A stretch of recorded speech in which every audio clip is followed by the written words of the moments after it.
Hello, Joey. I hope you're doing well today.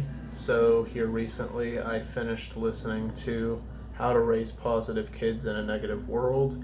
It has been it's been an interesting listen because this is a book that has done two things. It's a book that I am not able to apply in the most standard sense that the book wants you to because I don't have children.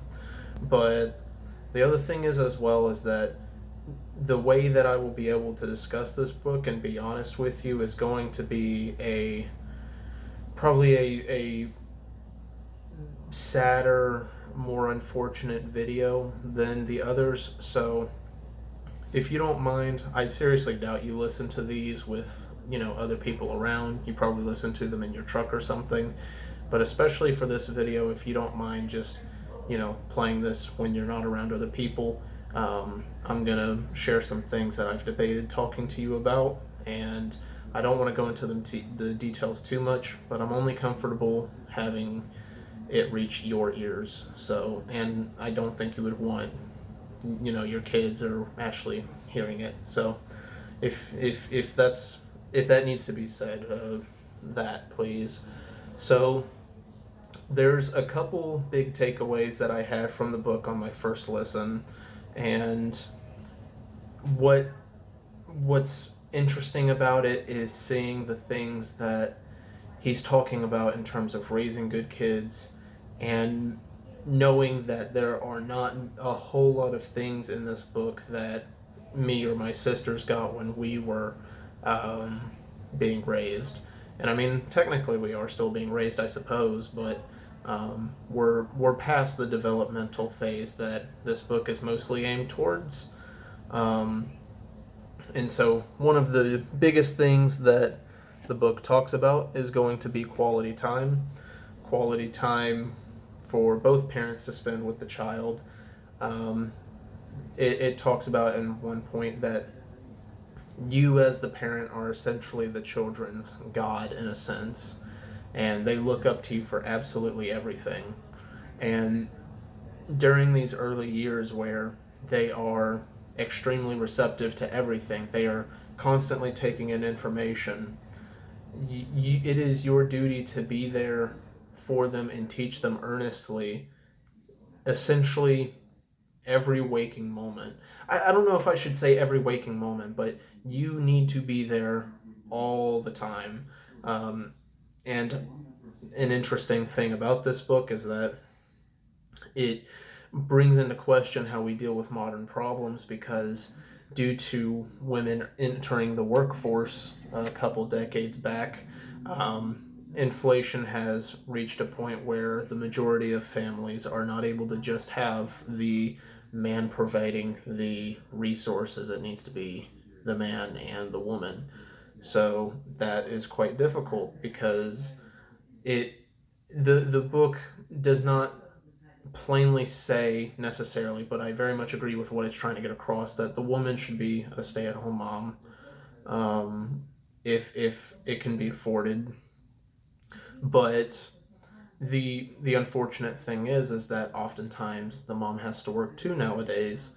Um, so this is something that I've been thinking about for a couple years now, and I do intend on when I eventually get married that my wife is able to stay at home with the kids, and of course I would spend all the time I can with my kids once I get home for the day. But obviously, it's much better for the mom to be at home nurturing the kids rather than a caretaker, someone who, sure, may be cordial with the kids and whatnot, but isn't going to have remotely the same profound impacts that the mom and the dad are going to have on the kid's life. It will most likely be negative in certain ways. So there's that. That's something that the book definitely made me think about quite a bit.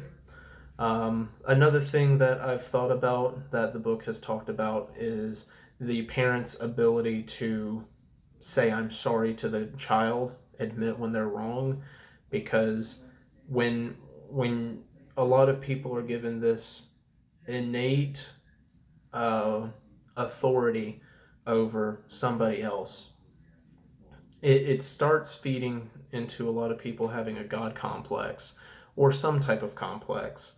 And when they are legitimately wrong, they lash out instead of addressing what they did wrong.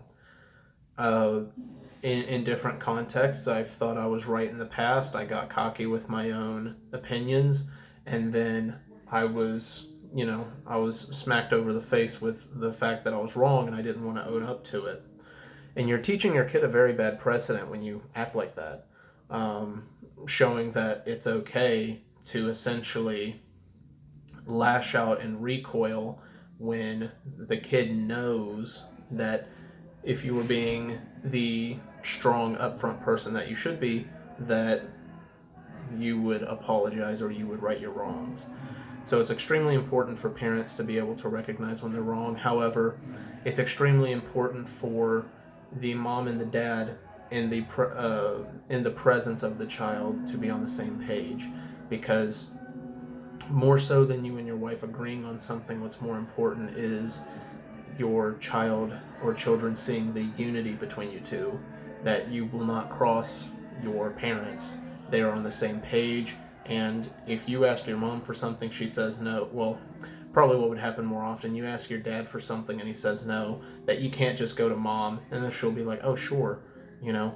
Uh, or, mom's getting on to the kids about something that maybe the dad doesn't entirely agree with her severity or something, not making that plain in the open, because that creates chaos and uncertainty and is sort of creating chinks in the armor that a kid feels like they will be able to weasel their way through.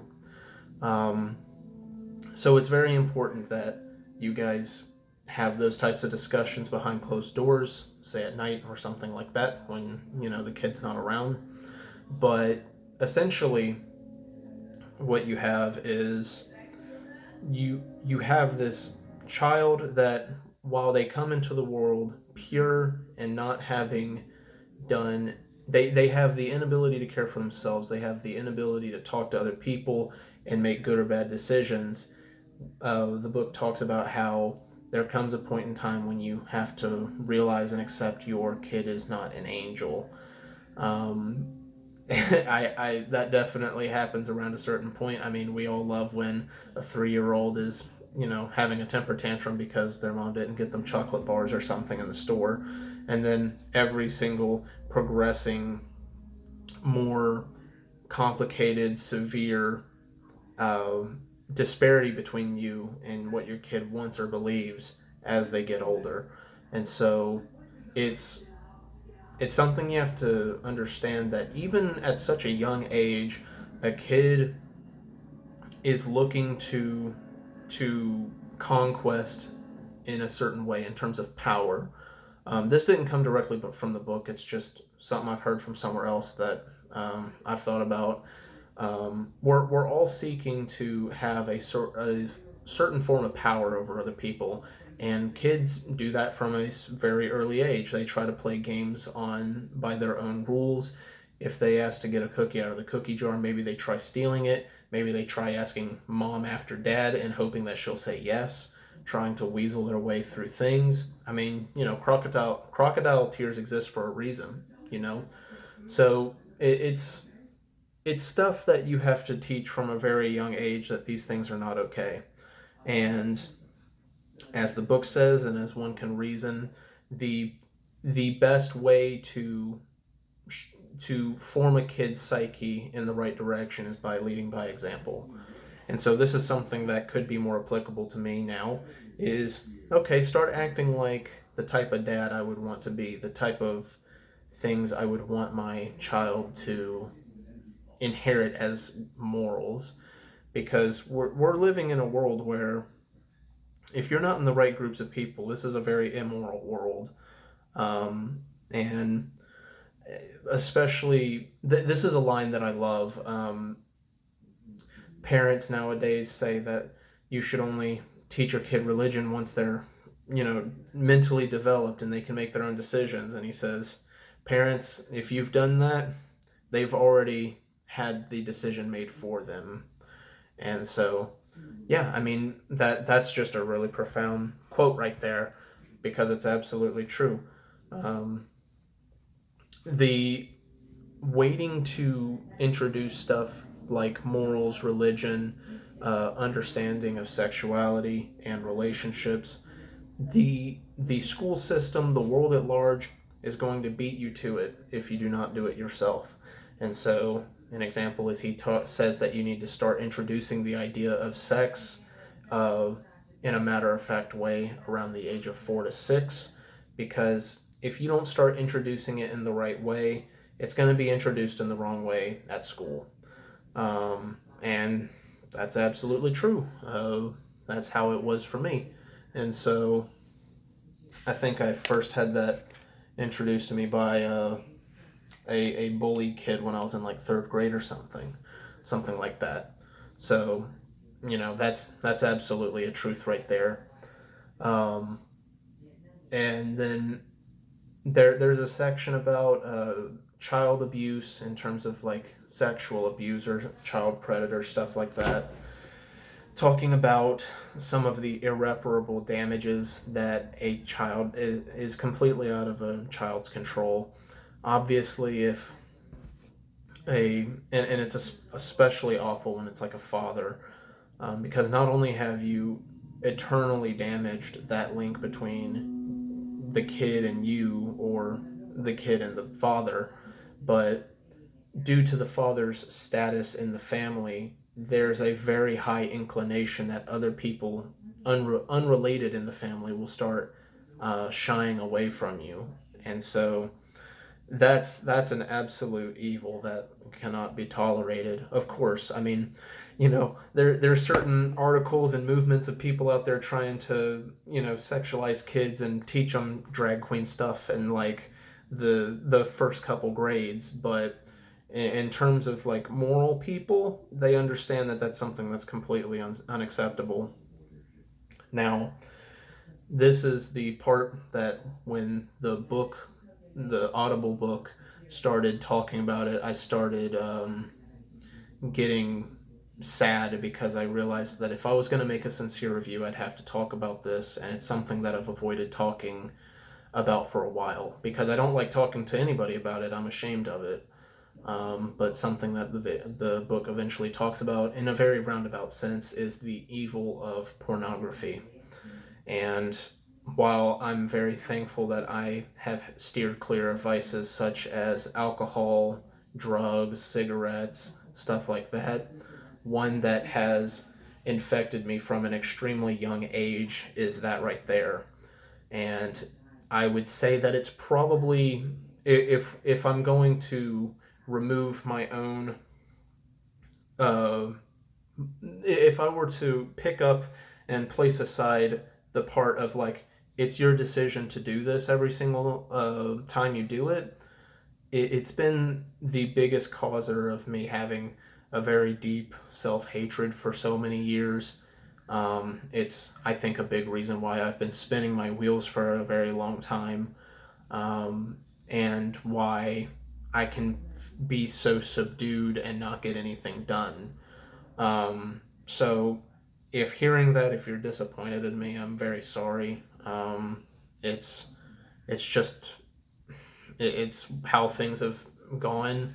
However, Atomic Habits has done me a lot of good, because I've made that particularly destructive and bad habit harder for myself, and due to filling my life with good habits that I actually am trying to push forward, like I can feel it in me. Like, not only am I doing that stuff way less often, and it's effortless, really. Like, I always had to put so much mental energy into trying to relinquish it and then hating myself when I failed. But ever since I've done all these different things on my to-do list every single day to progress myself, it's just something that has been shedding off of me like molting skin of a snake. Um, I'm not on the other side of it, but uh, I mean, I'm not keeping track, but I can absolutely with certainty say that since I've listened to Atomic Habits, this has been this plague on me has been shedding off, and it has been helping me not just despise myself a lot more. So yeah, I mean, that's generally what I wanted to say about the book as of this time around. It's definitely an unfortunate listen, because while there's hardly a negative bone in the body of this book, it has made me self-reflect on things both in and out of my control, and made me realize the failures of my parents, the failures of myself. And while the most direct messages are not directly applicable right now, it is holding up a mirror that hurts more than some of the other books that I've listened to. So I hope you enjoyed this review. I am going to figure out after I post this what the next book will be for this week. And yeah, I hope to talk to you soon. Love you, Joey.